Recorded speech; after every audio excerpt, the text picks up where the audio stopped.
From Banpresto comes a new Shin Godzilla figure. Slated for a February 2024 release, this figure is part of the Shin Japan Heroes Universe art vignette line. Up for pre-order now, this figure is approximately 5.5 inches tall and is unarticulated. Set in a dynamic pose, this figure features purple paint applications to represent the iconic atomic breath of this character. Taking a closer look at the figure itself, I will start off by saying I do think the sculpt is really good, and we'll take a closer look at that momentarily, but the paint itself is very lackluster. I do like the purple for the dorsal plates, but front-facing, that chest, neck, mouth area really isn't doing it for me. It's sort of just one tone of purple that is kind of just applied without any sort of detailing to it, so I'm not fond of that at all. But I do think that with this figure, I see a lot of potential in a repaint. I don't want to come out the gate sounding so negative about this figure because I actually do really like it a lot, but I do think that discussing the paint first kind of just makes sense.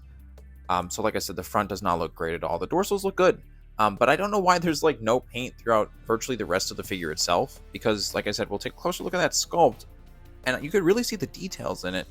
I just don't know why they didn't at least apply the purple throughout the rest of the tail, maybe the tail tip. I don't know if that's sort of a stylistic choice. If so, it is a very weird looking, kind of like unfinished looking product, so to speak. Now, I really like this profile angle of the figure here. I feel like we really get a good idea of everything here. The head sculpt, the body, the tail pose. It all looks really cool. And as we zoom in now, you will see all that nice, grotesque, gnarly detail that Shin Godzilla is known for. I'm pretty impressed, honestly, by the level of detail that this sculpt has. Not sure if this is meant to be like a stylized figure, but I will say that the proportions generally do look kind of realistic to what Shin looks like in the film. I really love that tail pose. I honestly like the whole pose in general. It's very dynamic. You know, we don't get a lot of dynamic Shin Godzilla poses that often. Granted, this is a smaller scale kind of mini statue, but I do think that this pose serves well and definitely makes up for that lackluster paint, at least for me. And here we have that sort of backside view of the figure here, just to get a sort of idea of the other side of it. You can see how the tail kind of curves out and around a little bit there. Love it.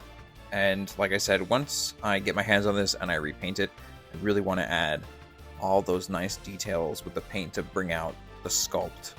Another thing to note, I feel like with these pictures that we have, it's kind of hard to make out the head sculpt with this figure.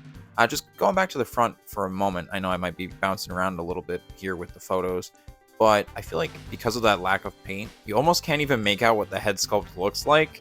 I'm impressed by the overall silhouette of the figure, but that head sculpt, the face, the lack of paint is just kind of hard to make out. I do think that there is some silver for the teeth.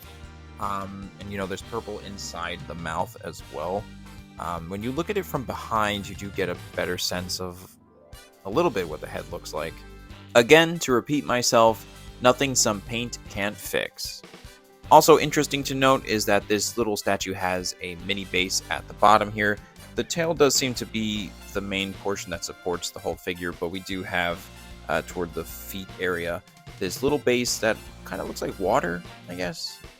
The moment I saw this figure, the first thing I thought of actually was the Art Spirits Hyper Solid series Shin Godzilla that they put out a few years back. I believe they started with an Atomic Breath versions of that purple colorway, and then they eventually did like the regular traditional red and black look. Granted, they are totally different price points in terms of their retail prices and different sizes as well. I don't believe either of these are meant to be scaled to anything else. They're sort of their own thing, but I figured it'd be interesting to kind of just do a side-by-side comparison of both of these. But I feel like when looking at these pictures side by side, you can get a good sense of that sort of similarity that this Banpresto version of Shin here has. Like I said, it is a nice dynamic pose. I do think that Hyper Solid series Shin that we're looking at here just is a stunning looking figure, and I really wish I had my hands on one of these guys, but they are perhaps one of the most disproportionately priced figures in the aftermarket that I've seen, considering their size, because I don't even think that the figure itself is maybe more than 8 inches tall, maybe a little less than that, not counting the tail portion. Maybe that's why I got so excited when I saw this Banpresto figure go up for sale, because it kind of reminded me of that, and it's a fraction of that retail price, let alone that aftermarket price for the hyper solid Shin. And just to repeat, I don't want to seem like I was talking negatively a lot about this figure because I really do like it. It is relatively cheap. I think at this point I've been so spoiled with very high-end versions of Shin from X Plus and other companies that seeing something so cheap like this, I guess it's expected that you're not going to have paint quality to that effect. Granted, Banpresto I think should have put a little bit more effort into this paint job with this figure because it just kind of feels unfinished. It looks a little bit weird. I can't really say sloppy because there's not really much paint to go off of to begin with. Definitely if you're a hardcore Shin Godzilla collector like I am, you like all different versions of the character from different companies, I would say why not give this one a shot? It's relatively cheap. It's not much risk involved compared to something that's $300, $400, $500+ So I think it's definitely worth it if you are even remotely interested. I'm actually going to get 2 of these because they're so cheap as it is, and I'm going to repaint the second one, maybe even the first. I might wind up repainting both. Maybe I'll do a red version and complete this purple look as well. And I guess just one final thought, I wouldn't be surprised if in a year or two resellers are selling this figure for $150 plus.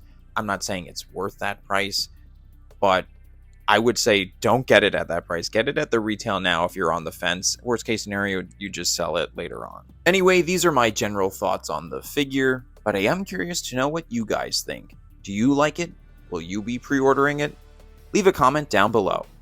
If you're new to the channel and you like the content, please consider leaving a like, subscribing, and taking a look at my other Godzilla figure content on the channel as well. Lastly, thank you for watching, and have a good one.